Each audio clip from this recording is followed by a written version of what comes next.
Vous avez des difficultés à faire accepter à vos parents qu'une personne vienne faire le ménage pour leur faciliter la vie? Vous avez l'impression de parler dans le vent quand les personnes ignorent vos conseils pourtant censés les aider? En France, ils sont 3,9 millions de proches aidants de seniors susceptibles de rencontrer cette situation. D'ailleurs, si nous nous intéressons à cette question, c'est parce que ces refus d'aide sont nombreux dans les témoignages et nous donnent cette impression que les vieux ne veulent pas de notre aide. Alors pourquoi les vieux refusent-ils de se faire aider? Vous écoutez Culture G, votre dose de culture gérontologique pour comprendre les vieux.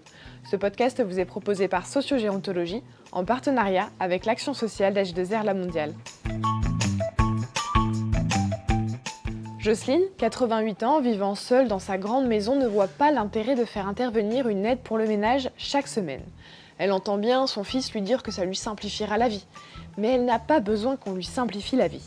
Alors certes, le ménage, ça la fatigue, mais ça la fatigue de la bonne manière. Elle ne s'amuse pas à faire la poussière tous les jours, loin de là, mais elle opère pièce par pièce, jour après jour, comme une routine qui lui permet de dépenser un peu d'énergie chaque jour. Parce que sinon, Jocelyne s'ennuie.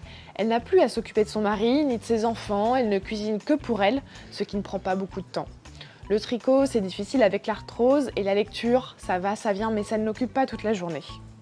Elle sait que son fils veut bien faire et elle ne dit pas non à une aide ménagère, mais elle dit non à quelqu'un qui la priverait d'une occupation et d'une activité qui rythme sa journée.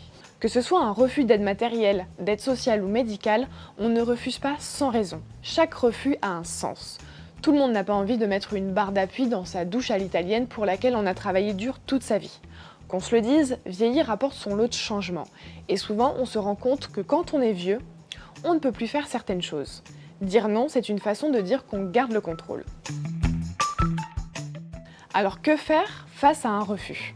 Vous avez le choix entre refuser vous-même ce refus, imposer l'aide et donc nier l'autonomie de la personne, ou l'accepter et essayer de comprendre le sens derrière le refus. Si vous choisissez la deuxième option, empathie, écoute et confiance sont bien sûr requises. Que ce soit le déni face à un diagnostic, une revendication à être autonome, un besoin de se réaffirmer ou un refus d'être comme tout le monde, il y a plusieurs raisons pour lesquelles on peut dire non. Dans tous les cas, il faut essayer de comprendre la logique qui amène le refus. Les raisons pour lesquelles la personne dit non sont rarement celles qu'on s'imagine. Le fils de Jocelyne pense que sa mère est trop fière pour accepter une aide ou qu'elle s'inquiète de la dépense que cela génère. Il voit le ménage comme une corvée qui fatigue sa mère et l'expose à des risques de chute. Alors que pour Jocelyne, c'est un prétexte pour rester en mouvement, pour ne pas rester figée sur la chaise de sa cuisine toute la journée à regarder les mouches voler. Alors oui, Jocelyne a des besoins qui nécessiteraient une aide, mais pas celle proposée par son fils, qui n'y répond pas de la bonne façon. Alors comment trouver cette adéquation entre besoin et aide? Cela passe d'abord par le dialogue, affirmer et respecter le droit de dire non, puis trouver un terrain d'entente autour du même objectif, c'est-à-dire préserver l'autonomie.